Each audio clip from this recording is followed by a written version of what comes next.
दोस्तों, स्वागत है आपके अपने ही चैनल माँ साहब की पाठशाला में। जैसा कि आपको थंबनेल से दिख रहा है, इस वर्ड्स के चौथे भाग में हम जो थर्ड भाग में हमने insert tab, mail merge, mailings, review, view tab देखा था, उसी का प्रैक्टिकल पार्ट देखेंगे। मैं इसमें आपको मेल मर्ज नहीं बताऊंगा क्योंकि उसके लिए आपको एक्सेल की जानकारी होना ज़्यादा ज़रूरी है। तो जब एक्सेल कंप्लीट हो जाएगा तो उसके बाद में आपको मेल मर्ज बता दिया जाएगा और कैसे आप अपनी पूरी क्लास का रिजल्ट बना सकते हैं, प्रिंट कर सकते हैं, नंबर डाल के ऑटोमेटिक प्रिंट कर सकते हैं और भी काम कर सकते हैं जो ज़्यादातर लोगों के लिए करने हैं। मान लीजिए डेटा है आपके पास में और आप उसमें अलग अलग उनका नाम नहीं लिखना चाहते हैं, कोई लेटर टाइप कर रहे हैं तो ऑटोमेटिक वो लेटर टाइप हो जाएगा। तो 2-3 टाइप के आपको फॉर्मेट बता दिए जाएंगे डेटा के साथ में। तो मैं वो अगले भाग में बनाऊंगा जब एक्सेल हो जाएगा पूरा।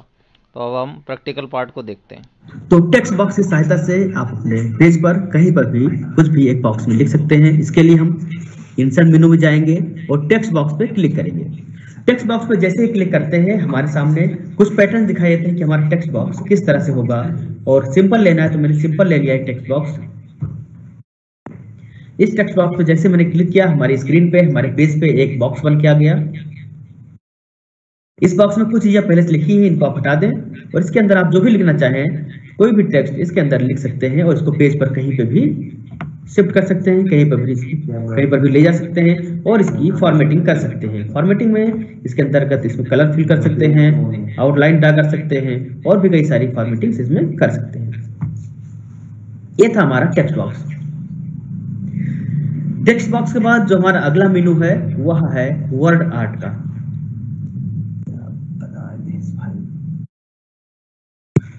वर्ड आर्ट मेनू पे क्लिक करते हैं। वर्ड आर्ट मेनू पे क्लिक करने के बाद हमको बहुत सारे टेक्स्ट के ऑप्शन मिल जाते हैं जिसमें टेक्स्ट की डिजाइनिंग होती है और टेक्स्ट डिजाइनिंग में से हम कोई भी एक टेम्पलेट यहाँ से सिलेक्ट कर लेंगे। टेम्पलेट सिलेक्ट करने के बाद एक बॉक्स है स्क्रीन पे, उसमें लिखा है योर टेक्स्ट हियर, यानी कि हमें जो भी टेक्स्ट लिखना हो या CRT लिखना है,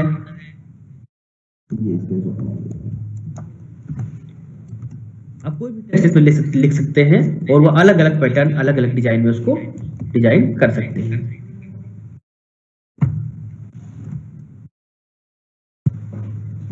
अगला मेनू हमारा है ड्रॉप कैप। आप न्यूज़पेपर पढ़ते हैं और न्यूज़पेपर में आपने देखा होगा मोस्टली जो हमारी न्यूज स्टार्ट होती है जहां से जो पहला वर्ड होता है वो काफी बड़ा होता है। तो ड्रॉप कैप की सहायता से आप अपने पैराग्राफ में जो पहला वर्ड है उसको बड़े अक्षर में लिख सकते हैं। बड़े अक्षर का सेंस कैपिटल लेटर नहीं है बल्कि उसकी साइज से है। हमने एक टेक्स्ट लिखा स्क्रीन पे पैराग्राफ में और जैसे ही हम ड्रॉप कैप पे क्लिक करेंगे तो ड्रॉप कैप पे ये पैटर्न पूछ रहा है कि जो हमारा पैटर्न होगा वो किस तरह से होगा। नन यानी कि ड्रॉप कैप नहीं होगा। ड्रॉप में ये पहला वर्ड है वो बड़ा सा हो जाएगा और नीचे भी उसकी कुछ लाइनें बाद में आ जाएंगी जो पैराग्राफ की होगी, या फिर इन मार्जिन में जो पहला वर्ड है वो बड़ा रहेगा और जितने भी बगल की लाइन्स होंगे वो उसी हिसाब से आती जाएंगी। जैसे कि आपने देखा हमने जो टेक्स्ट लिखा था उसमें जो हमारा जी था उसकी साइज काफी बड़ी हो गई है और जो बाकी वर्ड्स थे वो छोटे ही हैं। यानी ड्रॉप कैप एक ऐसा टूल है जिसकी सहायता से आप अपने पैराग्राफ का पहला वर्ड बड़े अक्षर में लिख सकते हैं। हमारा अगला मेनू है सिग्नेचर लाइन। सिग्नेचर लाइन का प्रयोग उस स्थान पर करते हैं जहां पे हमको सिग्नेचर लेना होता है। हमने पेज पे कोई लेटर तैयार कर लिया और उस लेटर में नीचे सिग्नेचर लगाना है तो उसके लिए हम अपने कर्सर को वहां पे ले जाएंगे जहां पे हमको सिग्नेचर लाइन या सिग्नेचर लगाना है और हम सिग्नेचर लाइन पे क्लिक करेंगे। सिग्नेचर लाइन पे क्लिक करके उस स्थान पर एक सिग्नेचर लगा सकते हैं। जैसे मैंने सिग्नेचर लाइन पे क्लिक किया तो suggested signer for example John Doe, यानी कि हमें सिग्नेचर का एग्जांपल यहाँ पर देना है। तो मान लीजिए मेरा नाम अंकित है, मैं अपने साइन में अंकित लिख रहा हूँ। सजेस्टेड साइनस टाइटल, मेरी टाइटल क्या है, मैं टीचर हूँ, मैं टीचर लिख देता हूँ। और अगर मेरा ईमेल एड्रेस भी है तो ईमेल एड्रेस भी डालना चाहे डाल सकते हैं। और साइन और डेट भी अगर दिखाना चाह रहे हैं तो डेट के लिए भी नीचे पे टिक मार्क लगा हुआ पहले से, डेट भी आ जाएगा और ओके कर देंगे।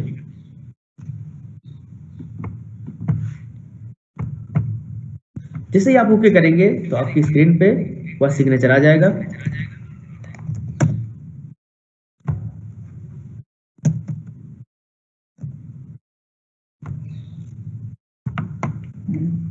ये आप देख सकते हैं यक्स लिखा है, यक्स के नीचे अंकित और टीचर, या फिर जहाँ साइन होना चाहिए साइन की जगह पे यक्स लगा हुआ है, और मेरा सिग्नेचर नीचे अंकित और मेरा डेजिग्नेशन टीचर। तो ये था सिग्नेचर लाइन। अब अगली कमांड हमारी है डेट एंड टाइम। अपनी फाइल में डेट एंड टाइम लगाने के लिए डेट एंड टाइम पे क्लिक करेंगे, और डेट एंड टाइम पे क्लिक करने के बाद हमारे सामने एक विंडो ओपन होगा। उस विंडो में जो हमारे डेट एंड टाइम का फॉर्मेट होगा वह किस तरह से होगा यह डिसाइड कर सकते हैं। जैसे कि आप देख पा रहे हैं आज की डेट है 16 जनवरी 2021। तो पहला फॉर्मेट है 16 जन 21, दूसरा फॉर्मेट है सैटरडे जनवरी 16 2021, तीसरा फॉर्मेट है जनवरी 16 2021। ऐसे ही नीचे भी कुछ टाइम वाले फॉर्मेट भी है, 16 जनवरी 21 11:38 सॉरी, और 16 जनवरी 21 11:38 AM। तो अलग अलग टाइम फॉर्मेट जो है आप यहाँ से डिसाइड कर सकते हैं, सेलेक्ट कर सकते हैं। और अगर आप टाइम अपडेट भी रखना चाहते हैं तो अपडेट ऑटोमेटिकली पे टिक कर देंगे, फिर ताकि टाइम जैसे ही बदलता है इस फाइल के भी जो टाइम है वो बदलती रहेगी। तो ये था डेट एंड टाइम।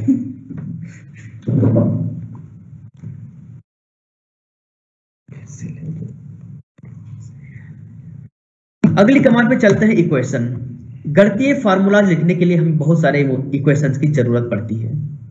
जैसे कि हम कोई सवाल तैयार कर रहे हैं, हमको लिखना है, अंडर रूट लिखना है, या और भी बड़े बड़े इक्वेशंस तैयार करने हैं, तो उन सब के लिए हम इक्वेशंस का यूज करेंगे। इक्वेशन पर जैसे ही क्लिक करते हैं तो हमारे सामने बाय डिफॉल्ट a बराबर पाई आर स्क्वायर या इस तरह के कुछ फार्मूलाज रेडीमेड जो है वो शो कर रहे हैं।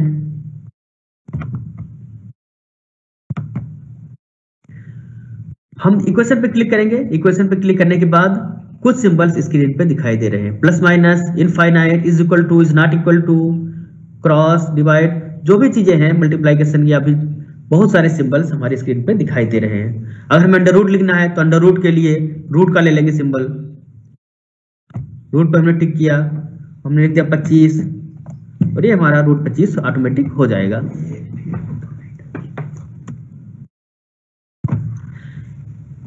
ऐसे ही आप अलग अलग तरह के इक्वेशंस की सहायता से तैयार कर सकते हैं। The next option is symbol. Symbol की सहायता से हम कई सारे सिंबल्स को ऐड कर सकते हैं, अल्फा, बीटा, गामा, पाई, इनफाइनाइट, कुछ सिंबल्स इसमें भी हैं जिनका हम प्रयोग अपने फाइल में कर सकते हैं। अब हम चलते हैं डिजाइन टैब पे। डिजाइन टैब पे हम क्लिक करते हैं तो डिजाइन में तो टाइटल्स और डॉक्यूमेंट फॉर्मेटिंग है, उसमें ज्यादा काम नहीं करना है। हम आते हैं सीधे पेज बैकग्राउंड पे। पेज बैकग्राउंड पे जो हमारी मेन कमांड है वह है वाटरमार्क। जब हम कोई फाइल, कोई लेटर तैयार करते हैं तो उसमें हम अपनी वाटरमार्क लगा सकते हैं। यह वाटरमार्क कोई टेक्स्ट हो सकता है या कोई इमेज हो सकती है।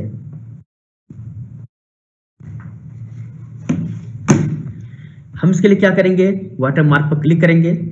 वाटरमार्क पर क्लिक करने के बाद यहाँ पे 2-3 तरह के पैटर्न्स आपकी स्क्रीन पर हैं। कॉन्फिडेंशियल लिखे हुए, कॉन्फिडेंशियल है, डू नॉट कॉपी है।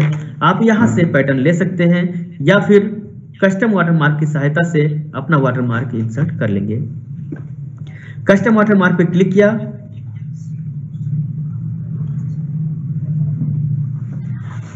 कस्टम वाटरमार्क पे क्लिक करने पर जो हमारे सामने ऑप्शन है वो है नो वाटरमार्क का, यानी कि कोई वाटरमार्क नहीं है।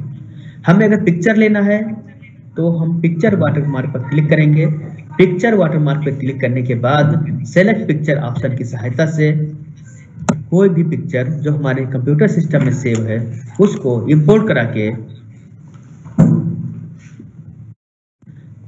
जो हमारी लोकेशन पे सेव है फ्रॉम अ फाइल,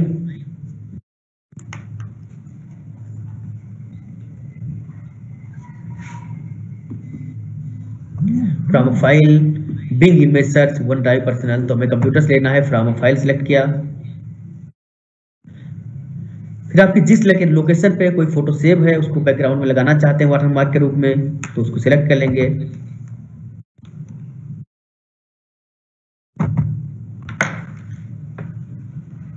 मैंने एक फोटो सिलेक्ट कर ली है और मैं उसको इंसर्ट कर रहा हूँ। अब आप देख सकते हैं इस पेज में एक बैकग्राउंड में वो फोटो लग गई है, स्कूल की फोटो है। बैकग्राउंड इमेज जो होती है वाटरमार्क वाली थोड़ी लाइट कलर में होती है ताकि ऊपर के जो टेक्स्ट हो वो सारे दिखाई दें। आप लोगों ने देखे होंगे बहुत सारे मैगजीन्स में, डायरीज में वाटरमार्क लगे होते हैं, तो same as it is watermark work करता है। अगर हमें वाटरमार्क में कोई टेक्स्ट लिखना है तो जहां हमने पिक्चर वाटरमार्क पे क्लिक किया था ठीक उसके नीचे टेक्स्ट वाटरमार्क पे क्लिक करके हम वह टेक्स्ट आपके आगे लिख देंगे। यहाँ पर पहले से ये SAP असाप लिखा हुआ है, उसको हमने हटा दिया। मान लीजिए मुझे CRT लिखना है वाटरमार्क में, तो हमने उसमें टेक्स्ट के आगे SCRT लिख दिया और इसके बाद अप्लाई करके,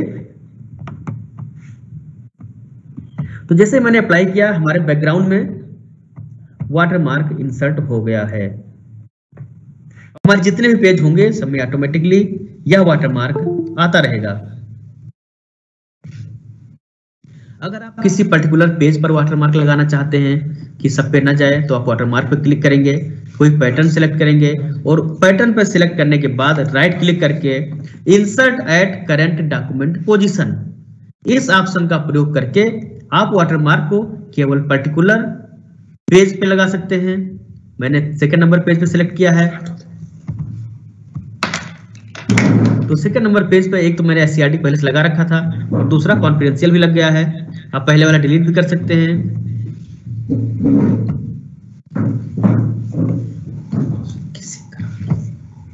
और हमारा वाटरमार्क डिलीट हो गया। जो कॉन्फिडेंशियल लिखा है इसको एडिट भी कर सकते हैं। एडिट करने के लिए आप डबल क्लिक करेंगे जहां कॉन्फिडेंशियल लिखा हुआ बीच में, ये कॉन्फिडेंशियल दिखाई दे रहा है। मैं इस पे अपना नाम लिख देता हूं, अंकित। मैंने अंकित लिख दिया और फिर जैसे ही अलग अपनी स्क्रीन पर क्लिक करेंगे तो अंकित हमारा बैकग्राउंड में चला गया है, यानी वाटरमार्क के रूप में चला गया। और हम पहले पेज पे अगर जाएंगे तो पहले पेज पे कोई भी वाटरमार्क नहीं है, जैसा कि आप देख रहे हैं, यानी कि वह केवल पर्टिकुलर पेज पर ही लगा है। अब हम आते हैं पेज कलर पे। पेज कलर की सहायता से हम जिस डॉक्यूमेंट में काम कर रहे हैं उस डॉक्यूमेंट का पेज कलर कैसा हो यह चूज कर लेते हैं।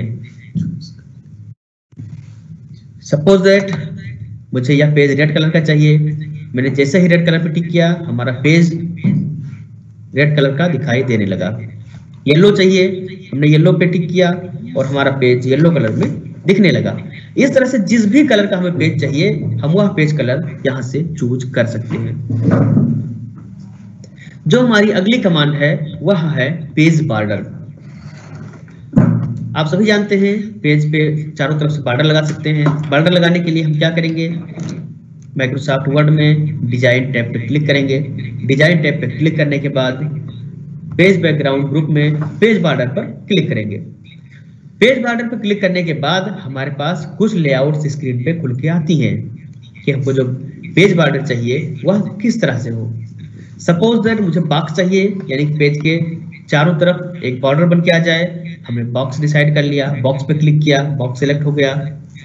फिर स्टाइल्स में जाके हम उसकी फॉर्मेटिंग चूज कर सकते हैं कि हमारी जो बॉक्स है, हमारा जो बॉर्डर है उसकी स्टाइल कैसी हो, डैश डैश हो, लाइन हो, डबल लाइन हो, ट्रिपल लाइन हो, मोटी लाइन, पतली लाइन, आप जिस तरह से चाहें उस तरह की डिजाइन सिलेक्ट कर सकते हैं। मैंने ट्रिपल लाइन ली है, ट्रिपल लाइन सिलेक्ट हो गया।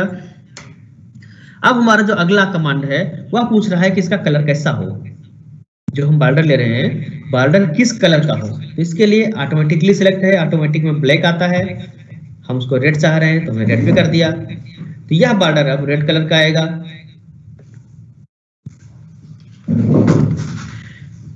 कलर के बाद अगला ऑप्शन हमारे पास मिलता है विड्थ का।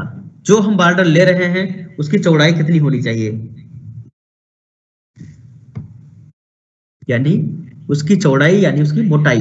जो बॉर्डर होगा ये 1/2 पॉइंट से स्टार्ट होता है, 1/2, 1/4, फिर 1/2, 3/4, 1.5, 2.25। आप जैसे भी चाहें उस पेज के बॉर्डर की विड्थ को सिलेक्ट कर लेंगे। 3 पॉइंट लेना है, मैंने 3 पॉइंट ले लिया, तो यह 3 पॉइंट पे चला गया। आपके पास एक ऑप्शन है कि जो हम पेज बॉर्डर ले रहे हैं, अगर हमें पर्टिकुलर किसी एक पेज पे लगाना है या पूरे डॉक्यूमेंट पे लगाना है, तो इसके लिए एक ऑप्शन है apply to. Apply to option का यूज करके जो बॉर्डर लगा रहे हैं उसको होल डॉक्यूमेंट या फिर दिस सेक्शन या फिर फर्स्ट पेज ओनली या फिर ऑल एक्सेप्ट फर्स्ट पेज, यानी कि पहले पेज को छोड़कर सारे पेज पे चाहिए, कि केवल पहले पेज पे चाहिए, या केवल इसी पेज पर चाहिए, या फिर सारे डॉक्यूमेंट पे चाहिए, यह चूज कर सकते हैं।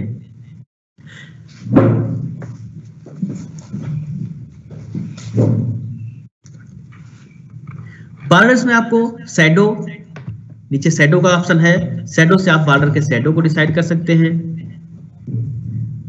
या फिर 3D बॉर्डर्स लेने हैं तो 3D बॉर्डर्स ले सकते हैं। कस्टम अपने हिसाब से बॉर्डर को आपको डिजाइन करना है तो अपना कस्टम बॉर्डर डिजाइन भी कर सकते हैं। मैंने बॉक्स लिया है, बॉक्स पे क्लिक करते हैं। आप देख पा रहे हैं कि यह पेज बॉर्डर्स के साथ हो गया है। हमने 3 लाइन लिया था, ट्रिपल लाइन, तो ट्रिपल लाइन का बॉर्डर आपके पेज पर दिखाई देने लगा है।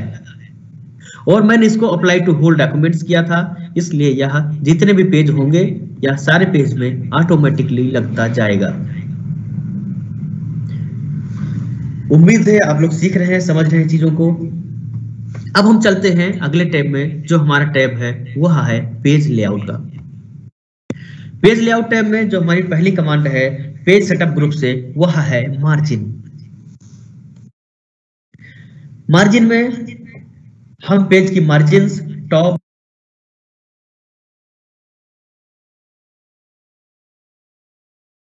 बॉटम, राइट, लेफ्ट कितनी होनी चाहिए मार्जिन डिसाइड कर सकते हैं। कुछ टेम्पलेट्स पहले से इसमें दिए गए हैं। नॉर्मल, जो नॉर्मल पेज आपका होता है उसमें 1 इंच की मार्जिन होती है, top, bottom, left and right, यानी चारों साइड से आपको 1 इंच की मार्जिन मिलती है। अगर आप इसे कम करना चाहते हैं तो आपको नैरो का भी दिया हुआ है। नैरो में आधे इंच का है, 0.5 इंच। अलग अलग formattings, moderate, wide, mirrored and office 2003 default आपको मार्जिन यहाँ पे मिल जाती है। अगर आप इन सब के अतिरिक्त अन्य कोई मार्जिन सिलेक्ट करना चाहते हैं तो कस्टम मार्जिन पे जाके आप पेज की मार्जिन को सेट कर सकते हैं। जैसे ही मैंने मार्जिन पे क्लिक किया तो यहाँ पे आ गया ऑप्शन टॉप पे कितना होना चाहिए, 1 इंच बाय डिफॉल्ट होता है, 1 है, बॉटम पे भी 1 है और लेफ्ट पे भी 1 है, राइट पर भी 1 है। अगर इसको चेंज करना चाह रहे हैं हम कि लेफ्ट पे 1 रहे और राइट पे 0.5 हो जाए तो हम यहाँ से लिख सकते हैं 0.5। टॉप पे चाहते हैं 0.3 रहे तो मैंने 0.3 कर दिया, और बॉटम पे चाहते हैं 0.8 रहे तो हमने उसको 0.8 कर दिया। और इसके बाद ऑप्शन आता है कि यह जो मार्जिन हम सेट कर रहे हैं यह केवल इसी पेज के लिए रहे या फिर पूरे होल डॉक्यूमेंट के लिए। तो अगर हमें पूरे डॉक्यूमेंट पे चाहिए कि जितने पेज हम क्रिएट करेंगे सब पे सेम मार्जिन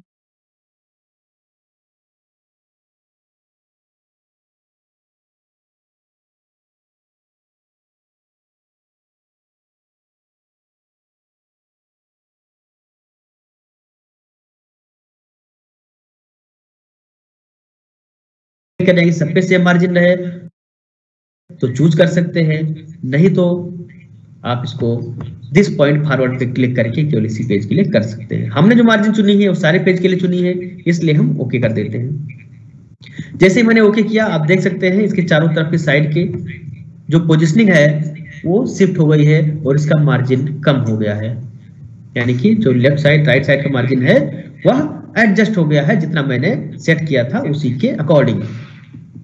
ये था हमारा मार्जिन। मार्जिन के बाद चलते हैं अब अगली कमांड पे। अगली कमांड हमारी है ओरिएंटेशन।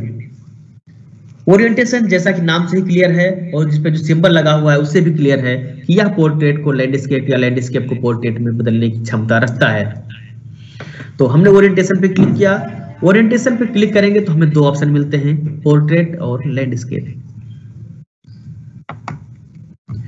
हमें यह पेज लैंडस्केप में चाहिए तो हमने इसको चेंज करके लैंडस्केप में कर दिया। कभी कभी आप लोगों के सामने डिफिकल्टीज आती है कि हमको एक पेज एक ही डॉक्यूमेंट में पोर्ट्रेट चाहिए और एक पेज लैंडस्केप में चाहिए, तो हम कैसे करेंगे? तो इसके लिए हम पेज सेटअप पे क्लिक करेंगे। पेज सेटअप के नीचे जो एक छोटी सी एरो लगी है, क्लिक करने के बाद ओरिएंटेशन के पोर्ट्रेट और लैंडस्केप दिखाई दे रहा है। हमें एक पेज पोर्ट्रेट करना है, एक पेज लैंडस्केप करना है, तो मैंने दूसरा पेज लिया हुआ है, इसको मैं पोर्ट्रेट करने की कोशिश करता हूँ। मैं पोर्ट्रेट पे क्लिक किया, नीचे अप्लाई टू होल डॉक्यूमेंट है, इसको मैंने सिलेक्टेड टेक्स्ट कर दिया और ओके कर दिया। अब आप देख पा रहे हैं जो पहला पेज है वह लैंडस्केप में है और जो दूसरा पेज है वह पोर्ट्रेट में है, जैसा कि आपको स्क्रीन पे विजिबल होगा।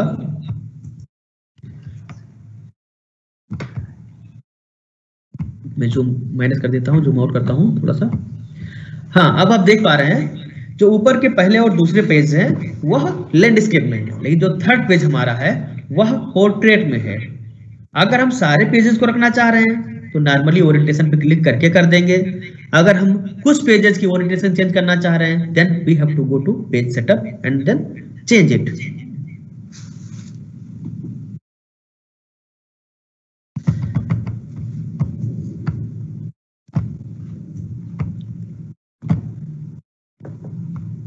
अब हम चलते हैं पेज साइज पे। साइज पे जैसे ही मैंने क्लिक किया तो मेरे सामने कुछ पेज के साइज दिखाई दे रहे हैं। आप सभी क्लिक करेंगे, पेज साइज है पहला letter, second one is tabloid, third one is legal, statement, executive, A3, A4, A5, B4, B5। तो इतने पेज साइज हमें दिखाई दे रहे हैं। अगर इससे ज्यादा चाहिए तो आप मोर पेपर साइज पर क्लिक करके अपनी साइज डिसाइड कर सकते हैं, सिलेक्ट कर सकते हैं। मोस्टली हम A4 कागज में प्रिंट करते हैं तो आप A4 सिलेक्ट कर लेंगे, अदरवाइज आपका बाय डिफॉल्ट लेटर पे यह सेट होता है। अब आते हैं कॉलम्स पे। हम जिस पेज पे काम कर रहे हैं वह पेज कितने कॉलम्स में डिवाइड हो। आप मैनुअली कागज कलम से लिखते हैं, अपने पेज पे कॉलम बनाते हैं, लाइन खींचते हैं, तो वैसे ही आप इस माइक्रोसॉफ्ट वर्ड पे भी कॉलम्स में पेज को ब्रेक कर सकते हैं। सपोज दैट मैं इस पेज को 3 कॉलम में ब्रेक कर रहा हूं, तो यह पेज 3 कॉलम में ब्रेक हो गया।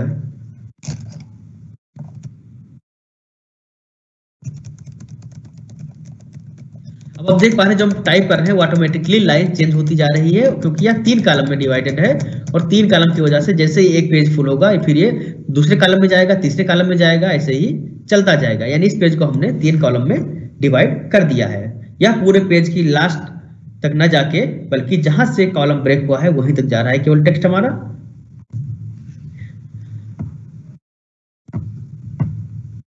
अब हम आते हैं ब्रेक्स पे। ब्रेक्स का यूज पेज को ब्रेक करने, कॉलम को ब्रेक करने या टेक्स्ट रैपिंग के लिए होता है। हम किसी टेबल पे काम कर रहे हैं और टेबल में कुछ चीजें ऊपर जा रही है, कुछ चीजें दूसरे पेज में जा रही है, तो हम ऐसी कंडीशन में ब्रेक्स पे क्लिक करके उस पेज को ब्रेक कर सकते हैं कि जहां से हमारी अगली लाइन स्टार्ट हो वो नेक्स्ट पेज में चली जाए। तो ऐसी कंडीशन में हम ब्रेक्स का यूज करते हैं। लाइन नंबर्स का यूज प्रत्येक लाइन की नंबरिंग के लिए होता है। जैसे कि आपकी स्क्रीन पे कुछ टेक्स्ट लिखा दिखाई दे रहा है, हम जैसे ही लाइन नंबर पे क्लिक करेंगे तो पूछ रहा है continuous, restart each page, restart each section. हम किस तरह से चाहिए, या कंटिन्यू पूरे डॉक्यूमेंट में चलता जाए, या फिर हर पेज पे एक से स्टार्ट हो या ना हो, या फिर रीस्टार्ट ईच सेक्शन यानी कि हर पैराग्राफ से स्टार्ट हो। मैंने रीस्टार्ट ईच पेज पे क्लिक किया।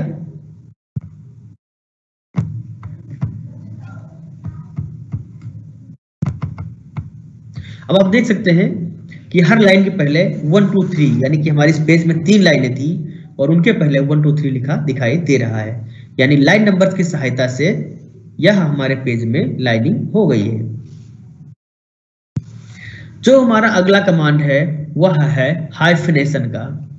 हाइफनेशन जैसे कि आप कोई टेक्स्ट लिखते हैं, कॉपी पे लिखते हैं और हमारे पास उस पैराग्राफ में या लाइन में आगे थोड़ी सी जगह बचती है जिसमें हम वह शब्द पूरा नहीं लिख सकते, लेकिन जस्टिफाई करने के लिए हम क्या करते हैं, आधा शब्द लिख देते हैं और उसके आगे डैश लगा के फिर अगली लाइन से उसको कंटिन्यू करते हैं। सपोज दैट मुझे अनुपम चौधरी लिखना है, मैंने अनुपम लिखा तो अनुपम के लिए स्पेस नहीं है, तो मैंने अनु लिखा और पम सोच रहा हूँ अगली लाइन में लिख दूं, तो मैं करूंगा तो कनेक्ट नहीं होगा। ऐसे कनेक्ट पे या तो मुझे डैश अलग से लगाना होगा या फिर मैंने हाइफनेशन पे क्लिक कर रखा है तो मैं अनुपम लिखूंगा, जितना उस लाइन में आएगा उतना ऑटोमेटिकली ले लेगा, जितना नीचे लाइन में जाएगा उसके पहले वो डैश लगा देगा, यानी हाइफनेशन यूज होगा। मैं हाइफनेशन पे क्लिक करता हूं ऑटोमेटिक पे। अब मैं कोई टेक्स्ट लिखता हूं,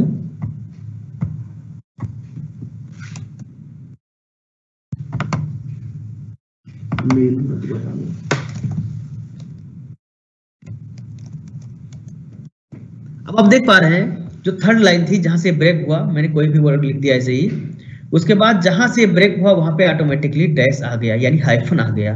दैट्स कॉल्ड हाइफनेशन। यह एक लाइन से दूसरी लाइन को कनेक्ट करने के लिए यूज किया जाता है।